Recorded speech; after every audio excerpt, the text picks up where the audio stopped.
चलो अम्मा, मैं और भैया जा रहे हैं शहर कुछ खाने कमाने। ध्यान रखना अपना, ठीक है?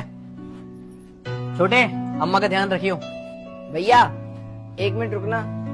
मैं ये पूछ रहा था आप शहर से कब तक वापस आ जाओगे, क्योंकि अम्मा की भी तबीयत खराब रहती है। सुन बे, मैं ये बात अम्मा के सामने बोलना नहीं चाहता था, लेकिन अब हम गांव कभी वापस नहीं आएंगे। क्यों भैया? हाँ ठीक कह रहा है।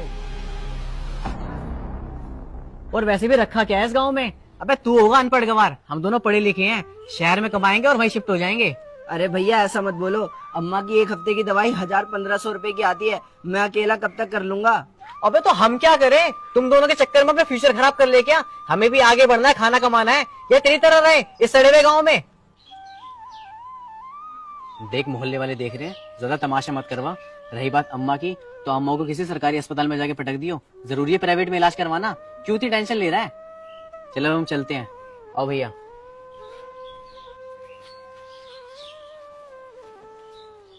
देख रहा है आजकल की औलाद को।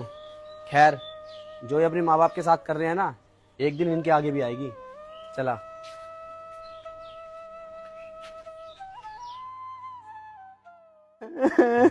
अम्मा।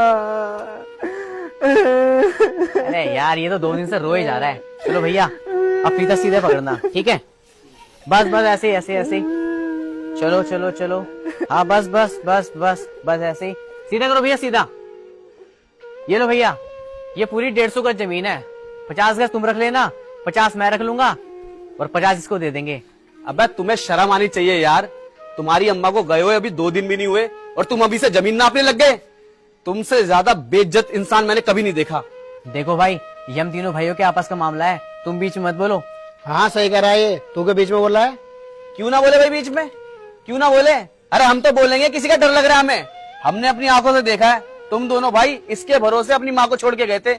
इस बेचारे ने दूसरों से उधार मांग मांग के अपनी माँ का इलाज करवाया है, और आज तुम्हारी माँ इस दुनिया में नहीं रही तो अपना हिस्सा बांटने आ गए हैं। अरे जरा सी भी शर्म है तुम दोनों भाइयों के अंदर? ऐसा लग रहा है जैसे अपनी माँ के जाने का दम तुम्हें है ही नहीं। अरे नहीं भैया, मुझे नहीं चाहिए इन लोगों में से कोई हिस्सा। लेने दो इन दोनों को सब कुछ। जब मेरी माँ ही नहीं रही इस दुनिया में, तो मैं रह के क्या करूंगा इस घर में? मैं छोड़ के चला जाऊंगा। चुप बे, तू बीच में मत बोल। हाँ भाई, देखो तुम दोनों पे बहुत पहले से मुझे बहुत गुस्सा है, और अब तो बहुत ज्यादा आ रहा है। तो इससे पहले मैं मोहल्ले वाले को इकट्ठा करके ना तुम दोनों को यहाँ से जलील करके भगवा दूं। खुद ही निकल जाओ। शराफत इसी में कि खुद ही निकल जाओ यहाँ से। बस निकल जाओ। अच्छा, मतलब तुम्हें ऐसे समझ में नहीं आ रही? बुलाना पड़ेगा मोहल्ले वाले को। जा भाई, जा बुला के ला। सारे मोहल्ले वाले को बुला के ला, जा। अरे रुक जा रहे हैं हम। चलो भैया। रुको, सुनो जरा, मैं तुमसे कुछ कहना चाहता हूँ। क्या पता इसके बाद वो मौका मिले ना मिले। हम मोहल्ले वालों ने अपनी आंखों से देखा, जब तक तुम्हारी माँ जिंदा थी तुमने उसे खून के आंसू रुला के रखा, उसकी इतनी सी भी सेवा नहीं करी।